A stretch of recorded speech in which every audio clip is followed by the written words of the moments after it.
L'intersyndicale entendait bien mettre la France à l'arrêt et c'est presque gagné.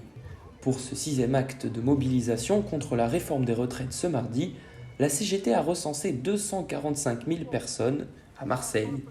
Un record après les 205 000 manifestants annoncés du 31 janvier dernier.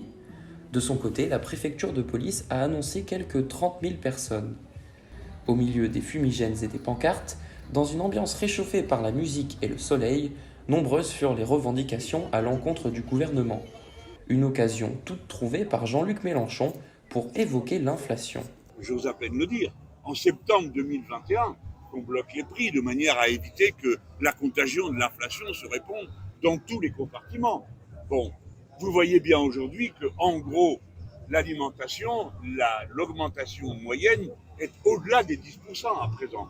Et que fait le gouvernement en réponse à cette situation? Il compte sur la bonne volonté des distributeurs.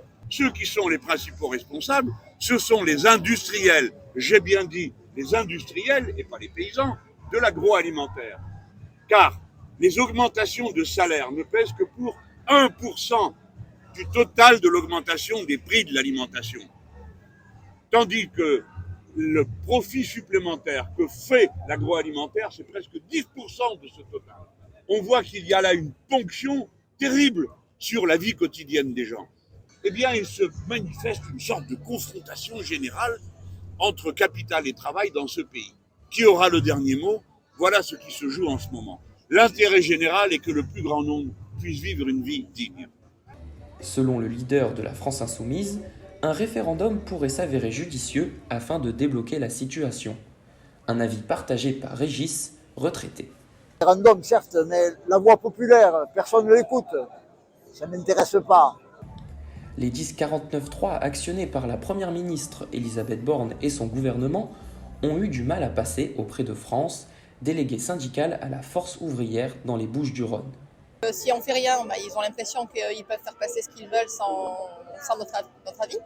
Là, ça fait plusieurs fois qu'ils passent des projets de loi, des lois sans notre accord avec le 49.3.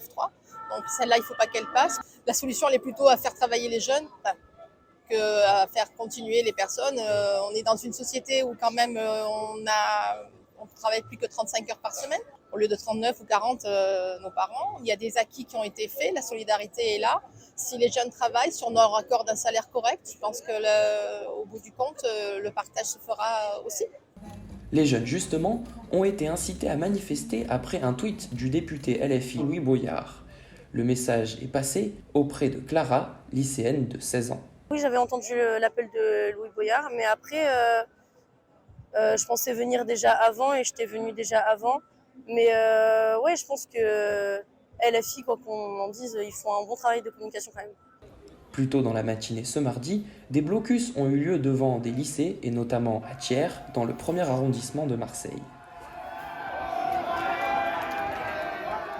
Le rendez-vous était donné à 6h30 devant le Conservatoire de Marseille, à 2 pas du lycée Thiers.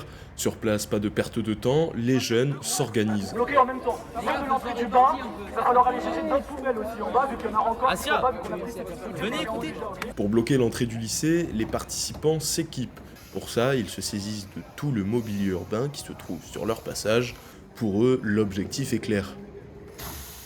Le problème déjà c'est qu'on se réunisse devant le conservatoire, puis qu'après on descende tous avec des poubelles, du mobilier urbain pour commencer à bloquer le lycée. Et on espère que ça se fera pour le mieux. Le but c'est de réussir à contrôler la chose sans que ça dérape trop et de quand même réussir à bloquer le lycée Thiers qui est un lycée dit imbloquable dû au blocus qu'il y a eu en 2018 et la réputation d'excellence qu'ils ont sur Marseille. Les premiers encombrants sont posés vers 7h du matin devant l'entrée du lycée. Les membres de l'établissement ont essayé de lutter, en vain.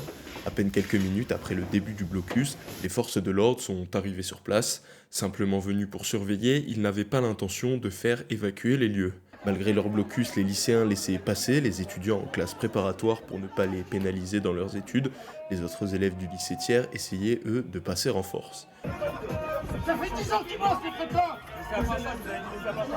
Le ton est parfois même monté entre forces de l'ordre et membres du blocus, mais les esprits étaient plutôt à la solidarité et aux revendications.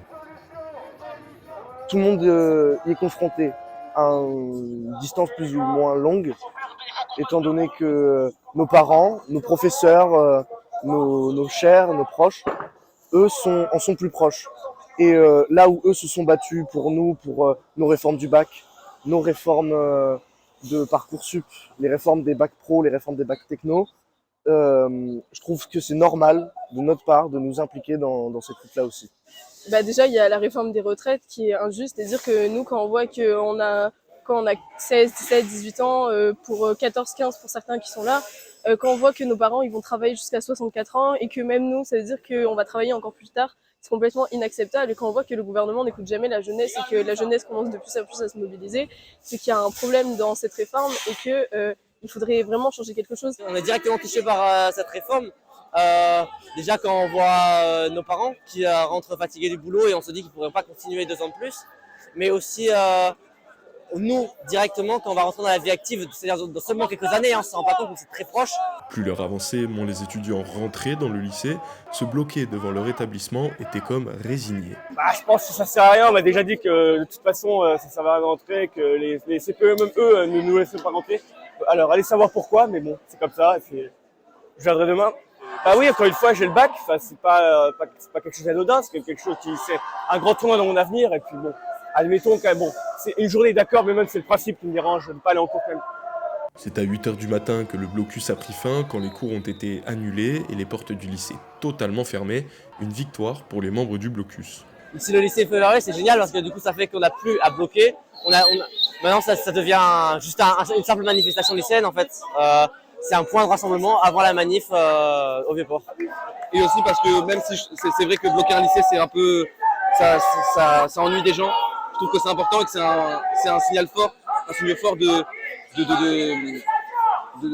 pour dire non et pour que l'État entende et qu'il sache que les lycéens, les jeunes sont aussi contre cette réforme. Louis Boyard, il a lancé le blocus challenge, donc on va faire la photo les gars. Le fameux blocus challenge. Si ces lycéens avaient prévu le blocus avant ce hashtag lancé par le député NUPES Louis Boyard, sa création a permis de faire venir les jeunes en nombre. Moi je valide l'initiative parce que ça incite les gens à venir. Moi j'ai pris des photos ont été prises pour y participer. Ensuite, c'est pas une source de motivation. Nous on est là parce qu'on est militants, on n'est pas là pour un hashtag, mais ça ramène plus de monde, on n'est pas contre. C'est la politique hein, et on le sait. Donc maintenant ça passe par les réseaux et si c'est pour motiver des gens, moi je suis d'accord parce que j'ai envie qu'il y ait le plus de monde possible. Et du coup je me dis plus il y a de monde, plus c'est bien. Donc en vrai ça motive des gens, c'est pas pour la bonne raison mais ça motive quoi. Un hashtag très critiqué par la classe politique mais aussi par les étudiants qui n'ont pas pu aller en cours à cause des blocus. Moi je trouve ça absolument n'importe quoi parce qu'on a quand même un député qui représente les Français, qui représente la République, qui devrait quand même être droit dans ses bottes, qui nous incite, nous les jeunes, à faire quelque chose d'illégal. Moi je trouve ça vraiment absolument n'importe quoi. Je trouve vraiment que c'est irresponsable. Voilà.